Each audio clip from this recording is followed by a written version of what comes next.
What's going on, guys? NealGuides here. Welcome back to NealGuides 2, my second channel, where I mainly post my iRTG stuff, and I thought I'll show you my 4-1-2-1-2 tactics. This is the tactics video that I'm still working on, so it is subject to change, but I've been using it with a 15k team. I've been using it with this team, and I've been using it with it's not even a 15k, it's actually a 10k team. And I went all the way to, I think I was, because on this account I don't have that much time to play, I think I was 14-1 using these tactics with this team. So it's a very good tactic, and I would say give it a try. It's the 4-1-2-1-2. So I'll walk you through the tactics. So what it is, it's a 4-1-2-1-2, but it's one to have fun. If you want to have TIKI-TAKA fast football, this is probably the formation for you. I want to walk you through how I play the formation, what's important, and why I like to play it and how. So the first thing is defense style. Now I've gone with balanced. Now truthfully, drop back is probably the best thing to use. We do see this is very common, but I just want to have fun. This is a formation I want to have fun with. So I went with balanced, and I've kept a high depth. But what's important you need to understand is my fullbacks are actually left back. So we're just going to back out 1 second. I'll just show you what I mean. I want this to be the new meta, I would like to say, for my viewers. I play fullbacks in the centre back role. So as you can see, this is a 650 coin player. I just play him in fullback, same with Alex Vidal. See, what's important here as fullbacks is that the agility and balance is important. You see, I'm just going to show you the agility and balance. Apart from Hermoso, see, for example, Buffarini and Fabra, they both have very good agility and balance. So I like to put them there because they also got very good speed as well. So I can play a high line. If my opponent does play a through ball in behind, I can always recover. I think it's actually very important this year. I would strongly say to try out balance. What I went with. I went with a wider width for the sole reason that, you know, you want your team to be, I suppose in some respects you can say, spread out as much as possible. Don't forget the 4-1-2-1-2 is a very narrow formation, and down the wings you're kind of exploited. So what I've done is I try to create the highest possible width, so this way in a 4-1-2-1-2 your left centre mid and your right centre mid, they're going to be just a bit more wider apart, just to not to defend, maybe just to deter your opponent. Don't forget this is only for defensive, the width, so this is when you're defending. The depth, to be honest, as I said, I personally play 7, but I would recommend probably experimenting with 4 or 5. I think 7 might be a bit too aggressive for many of you. So I'll probably go with 4 or 5. If you do feel like you're comfortable with defending with the fast fullbacks in defense, and you do enjoy playing the game, very good, you know, attacking football, I would say pressure on heavy touch, but I wouldn't use it for the entire game in all honesty, especially with a very cheap team. So balance is probably the best of all worlds. Now long ball is what I went for. Now understand this, long ball, what it's meant to say is it doesn't mean your player's going to make runs in behind, but it's going to influence plays to get in behind and start making runs. Now, for example, for strikers, you can, for example, have the tactic get in behind. You can do that for a striker. Unfortunately, you can't do the same. So let me just put that back to false 9. You can't do the same thing for a right centre mid or left centre mid. You can't ask them to get in behind. So that's why long ball is very important here, because what long ball is doing is that it's telling your opponents to start making runs forward. So what would happen is, say for example in this situation, let's say I have the ball with for example my CDM, my right centre mid will attempt to make a ball going forward. In contrast, if I change this to possession with a 4-1-2-1-2, this player will actually come close to my CDM if my CDM has the ball. So that's why I prefer long ball. I don't want to go backwards. I just want to go forward. I want to be aggressive. I want to attack as much as possible.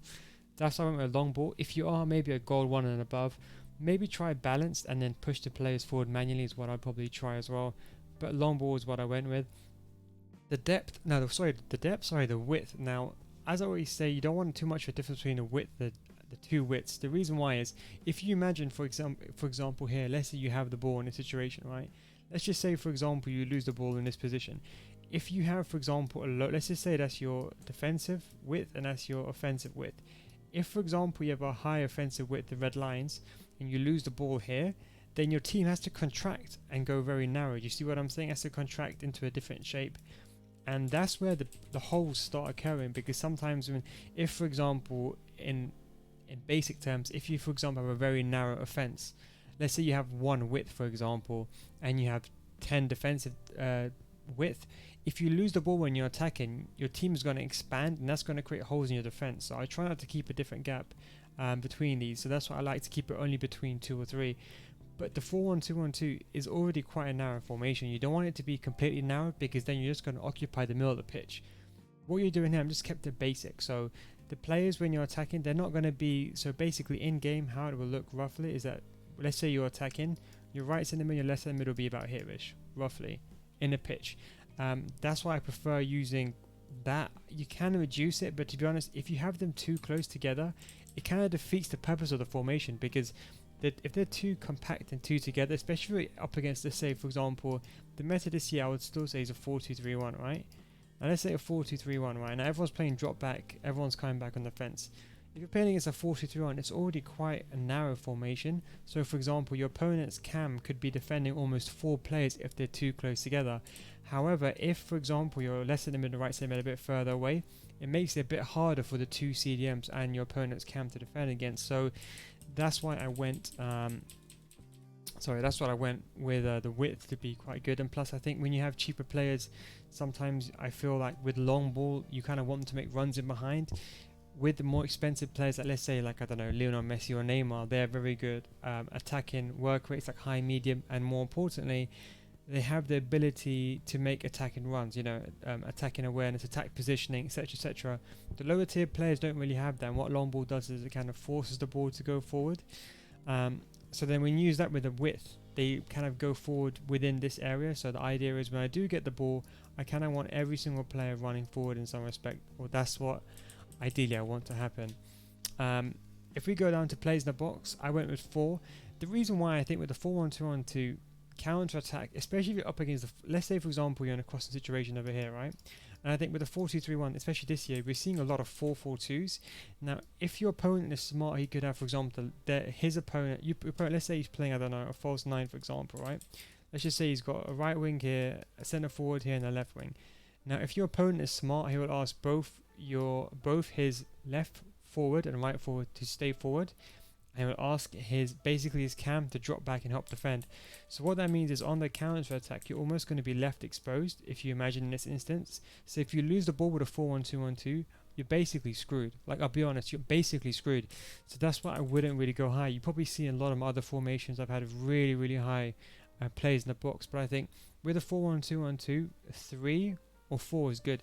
Because you kind of want players, you kind of want your left centre mids and right centre mids to be outside the box with your CDM. So you imagine that's kind of how you want it. You want your cam to be here, and your 2 strikers here. If you put them any more forward, sometimes if your opponent is playing drop back, sometimes you don't want your players to be too far deep into your box, because when you do get the ball here, let's say your opponent's defensive line is here, who are you going to pass to? That's why if you have players outside the box, you have a feasible option for players to pass to, and that's why I don't have the instructions get into the box of the players. Corners and free kicks as usual, do it however you may feel is best for you. So this is where it gets interesting. Instructions, getting behind for the striker is what I've gone with. I put balance on them both just so they do a bit of work defensively. I don't want them to always be completely on stay forward. I want them to sometimes come back and a little bit depending on their work rates. If you have someone with really bad work rates, you can put them on stay forward.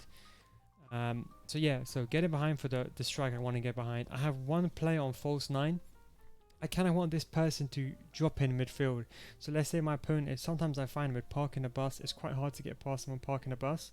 So let's say they're parking a bus. The good thing is, if for example your striker comes and drops back, he could link up for example with your cam and do like a quick 1-2, so he can come deep, do a quick 1-2, collect the ball, or make a run in, so he can do for example 1-2 with your cam, if that makes sense. Pass the ball back. It's actually really effective. Give it a try. One guy on false 9. Ideally put the most creative person or the best dribbler on false 9 and the most clinical striker on getting behind. Cam, I left him on stay forward because I want this guy to be positioned high up the pitch as possible. Let's say I'm defending, I do want to always win the ball back, and then let's say I win the ball back in my half, I always want to see my cam up front. These guys are unbalanced, but my cam has to be in the best position. Left centre mid and right centre mid, left are both unbalanced, but what's important for the left centre mid and right centre mid is make sure it's on cover wing. Remember the 4-1-2-1-2? There is no wide players at all. You need someone to cover the wing. This is the biggest common mistake that I see is players have them on cover centre.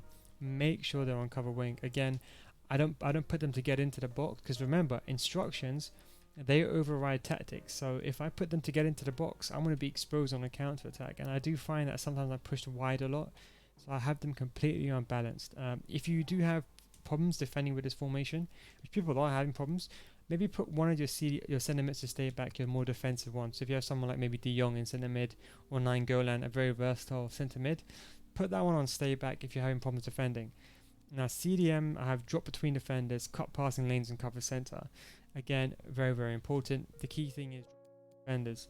Left back, right back on stay back, and that's basically the formation. What I want to explain to you is, if you want your fullbacks to fly forward in game, don't just use your D-pad tactics. Press, I think it's up on your, for you guys would be, hang on, would be up on your D-pad.